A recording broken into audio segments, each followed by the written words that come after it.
Avvalgi darslarimizda ma'lum bo'ldiki, rizq Alloh taoloni har bir bandasini taqdiriga bitib qo'ygan, yozib qo'ygan atosi. Rizq Alloh tomonidan har bitta bandaga kafillangan narsa ekan. Inson musulmon bo'ladimi, kofir bo'ladimi, farqsiz rizqini yeydi. Faqat o'sha rizqini yeyishlikda uni qiladigan ishi ikki dona. Musulmon bo'lsin, kofir bo'lsin, rizqi bor. Rizqi keladi. Nima bo'lishidan qat'iy nazar.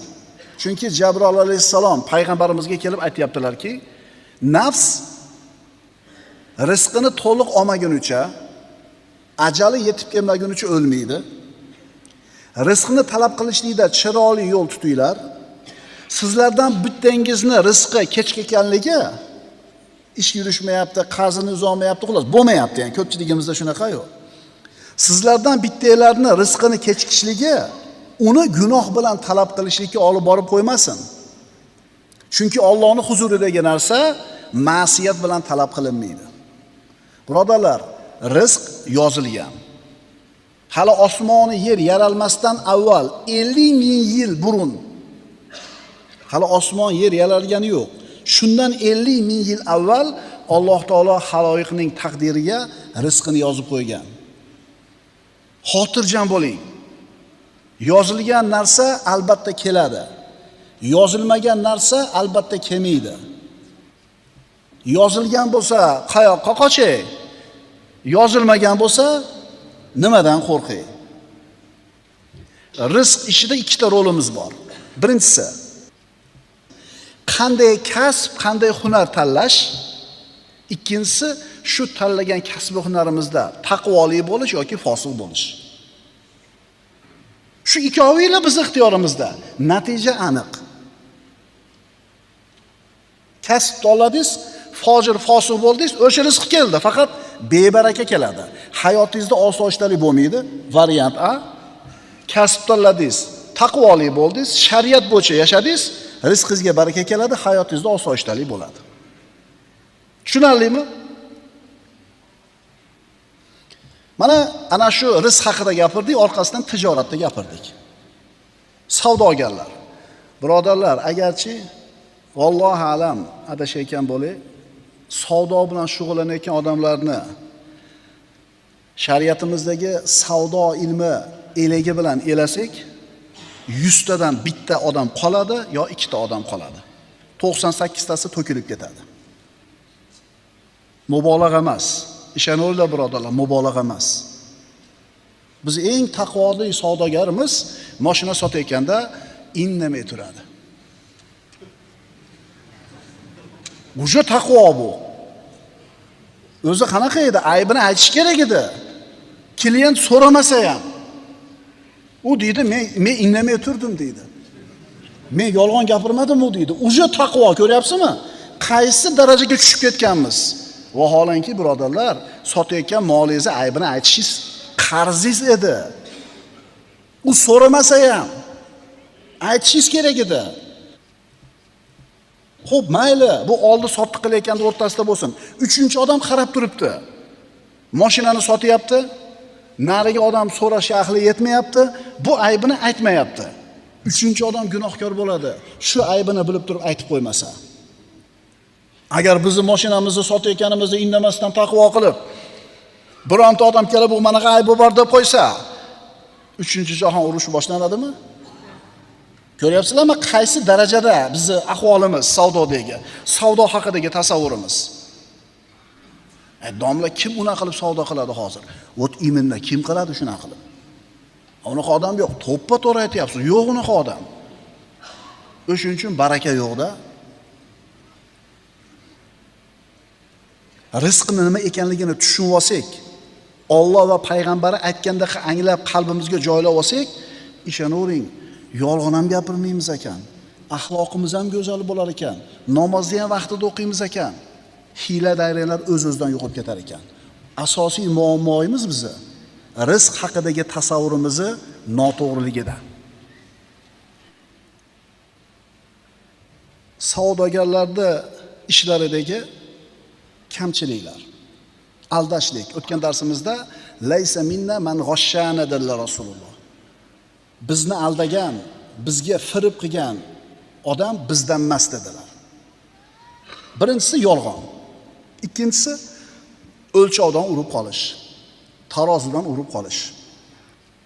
Alloh subhanahu va taolo Qur'onda xos bitta surani nomini tarozidan urib qoluvchilar deb nomladi. Qaysi sura? Mutaffifun surasi. Qur'onda bitta sura tarozidan urib qoluvchilar deb nomlanyapti. Bu hazillangan narsa emas. A'udhu billahi minash shaytonir rojim. Bismillahirrohmanirrohim. Vaylul lil mutaffifin. O'lchov tarozidan urib qolguvchi kimsalarga vayl bo'lsin, halokat bo'lsin. Vayl jahannami bo'lsin va halokat bo'lsin. Demak, vayl so'zining ikki xil ma'nosi bor. Voy bo'lsin, ikkinchisi o'lchovdan urib oladiganlarga vayl do'zaxi bo'lsin. Dunyoda xor bo'ladi, voy bo'ladi holi, oxiratda esa vayl degan jahannamga tushadi. Birodarlar, payg'ambarimiz aytganlarki, o'lchovda halol va adolatli bo'lmaganlari sababli avval o'tgan ummatlarning ba'zilari halokatga uchraganligini unutmanglar. O'lchov tarozidan urishlik yoyilib fosh bo'ladigan bo'lsa, bu qavmga halokat keladi. Shuayb alayhisalomning qavmi, Madiyan qavmi nima uchun halok qilingan edi? Tarozidan urib qo'ygani uchun. Imom Hokim va Tabaroniy Abdulloh ibn Abbos roziyallohu anhudan rivoyat qilingan hadisda payg'ambarimiz aytadilar: o'lchovdan urib qolmaslar, nabototdan man qilinurlar va qahatchilik ila tutilurlar. Tarozidan urishlik, metrdan urishlik agar yoyilib ketadigan bo'lsa bir xalq mamlakat orasida yomg'ir yog'may qo'yadi. Ekin-tikin qurib ketadi, qahatchilik bo'ladi. Bunaqa tarozidan urishlik yoyilgan yurtda birodarlar baraka ko'tariladi, ocharchilik bo'ladi. Oyatning davomini o'qiymiz. Astagfirullah. Alladina idza iktalu alan nasi yastawfun va idza kaluhum aw wazanuhum yuhsinun. U tarozidan urib qoladiganlar shunaqa odamlarki, o'zlari bir narsani o'lchab olsa, aniq to'g'ri qilib oladi. Endi o'zi o'lchab shu narsani boshqa birovga berayotgan paytda kam qilib beradigan kimsalar. Tarozi, o'lchov deganda faqat biz o'sha tarozi bilan metrni tushunmaylik. Bizning zamonimizda buni maydoni kengayib ketdi. Bu aqllar Allohni unutganidan keyin, rizq haqidagi tasavvuri noto'g'ri bo'lgandan keyin bu aqllar faqatgina tarozidan urish, odamlarni haqlarini qanaqa bir yo'li bilan urib qolishi haqida ishlaydigan bo'lib qoladi. Aql faqat shu narsaga ishlaydi. Va natija qanaqa? Insonda aqlini lol qoldiradigan darajada hiyla naringlari bor.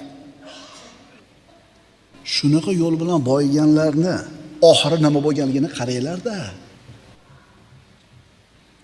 Bunaqa g'irrom yo'l bilan pul topadigan odamlarga sezdirmasdan oson yo'l bilan boyiyapmiz deb o'ylaydi-yu, lekin oxiri voy. Shu dunyoni o'zida ham voy bo'ladi.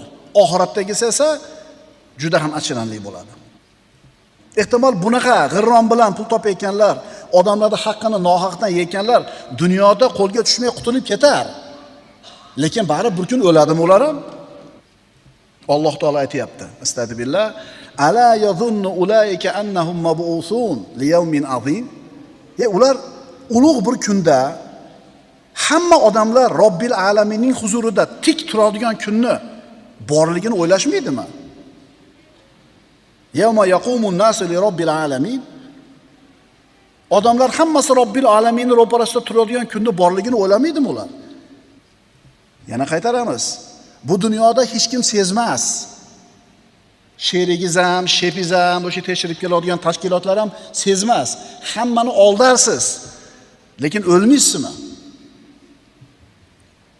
Birodarlar, faman ya'mal mithqala zarratin khayran yara va man ya'mal mithqala zarratin sharran yara. U qanaqa kun? Zarra vaznichalik yaxshilik qilsa ham ko'radi. Zarra vaznicha yomonlik qilsa ham ko'radi. Bizi iymonimiz bu, bizi aqidamiz bu. Birodarlar, tarozdan urayotgan odam bandalarning haqqini urib qolyapti. Bizning ustimizda Allohning haqqi bor. Unga shirk keltirmasdan ibodat qilishimiz. Alloh azza va jalla qiyomat kunida bir mo'min bandasini olib kelib, amallarini o'ziga arz qilib, Karim zot xohlasa kechirib yuboradi. Namoz o'qimagan, roza tutmagan Allohning haqqi. Alloh xohlasa kechib yuboradi va kechadi, umid qilamiz. Alloh Karim zot. Ammo bandalarning haqqi bo'lsa, Alloh aralashmaydi. Siz savdoda birovda 50 gram haqqi o'tib ketdi, birovda 5 so'm zdachasi qolib ketdi. Bilmasdan qilgan bo'lsangiz, o'sha pulni ehson qilib olasiz, qutulasiz. Agar bilib turib, hunar qilib olib yegan bo'lsangiz, shu pulni. Alloh azza va jalla bu yerga birovning bandani bor bandam, men kechdim gunohlaringdan, kiraver jannatga deydi. Hadislarning xulosasi. Gunohlarni kechdi, Alloh o'zining haqqidan kechdi. Jannatning eshigining oldiga borganda bir guruh odamlar turgan bo'ladi. Kimlar ular? Mana shu odam dunyoda ularning haqqini yegan. So'kkan, urgan, g'iybat qilgan, tarozdan urgan, metrdan urgan, xullas haqqini yegan, bilib turib urgan. Mana endi Alloh taolo aralashmaydi. Tarozdan urayotganlar kimlarning haqqini yeb qo'yishdi?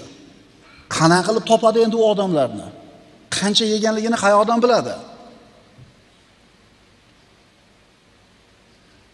Yana diqqat qiladigan narsamiz shuki, tarozidan urib boygan odamlarning hayotiga diqqat qilib qarash kerak. O'sha pul nasib qildimi? O'sha pulni topib xotirjam yashadimi? Shuni bir qarasin-da. O'zi boyishdan maqsad nima? Osoyishta, xotirjam kun kechirish. Bola chaqasini, orzu-havasini ko'rish. Tinch totuv yashash, saodat topish. Shuni o'zi boy bo'lishdan maqsad? Endi bu yo'l bilan pul topganlar aniq shu narsaga erishmaydi. Allohdan yuz o'girib, halol haromni farqiga bormay, shariatga e'tiborsiz bo'lgan, Qur'ondan yuz o'girgan odamning hayoti bilasizmi qanaqa bo'ladi? Bunaqa odamlarda hayoti qanaqa bo'lishini Alloh taolo Qur'onda aytib qo'yibdi. Astagfirullah. Va man a'rada an zikri fa inna lahu ma'ishatan donka. Tang bo'ladi bunaqa odamning hayoti. Robbimiz aytayapti, kim meni eslatmamdan yuz o'girsa, ya'ni Qur'ondan yuz o'girsa, shariatdan yuz o'girsa, halol haromga parvo qilmasdan Allohdan yuz o'girsa, fa inna lahu ma'ishatan donka. Bas, albatta uning uchun tang, baxtsiz hayot bo'lur. Metrdan urishlik, shariatdan yuz o'girishlik. Allohdan yuz o'girgan insonning hayotini Alloh taolo tang va baxtsiz bo'ladi deyapti. Boy bo'lishi mumkin. Magazinlari, zavodlari bo'lishi mumkin. Ha, qo'lida katta, chaqasi katta bo'lishi mumkin, lekin hayoti tang bo'ladi. Endi tarozidan urish qanaqa ekanligini hammamiz bilamiz. Metrdan urib qolishlik qanaqa ekanligini hammamiz bilamiz. Ammo bizning davrimizga kelib birodarlar, mana shu texnologiyalar rivojlangandan keyin tarozi o'lchov degan narsani yangilari paydo bo'ldi. Masalan, kilovat, vat deydi, litr, kub, kvadrat va hokazolar. Ana shu elektrni o'lchovlaridan vat bilan kilovat. Endi bu sohani egalari bizdan ko'ra tafsilotini yaxshi bilishadi. Men soddaroq qilib aytaman. Tarozidan urishning bitta yo'li. Bizda yo'q ekan-a? Mana konditsioner turibdi. Derdim agar bo'lganida. Konditsioner.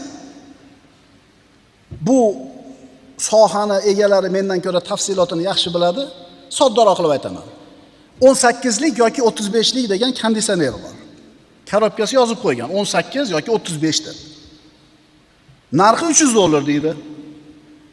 Oddiy odam bunaqa narsalarni ikirchigiriga, tafsilotiga ahli yetmaganligi uchun $300 degan narxni ko'radi, yonboshdagi magazinda xuddi shu 18 yoki 35 deb qo'ygan, u yerda $200 turibdi. Xaridor nima qiladi? Aniq nima qilishi? Modomiki uning ichidagi ikirchiklarni bilmagandan keyin $100 arzonrog'ini olaveradi. bu sohani ikir chikirini bilmaganligi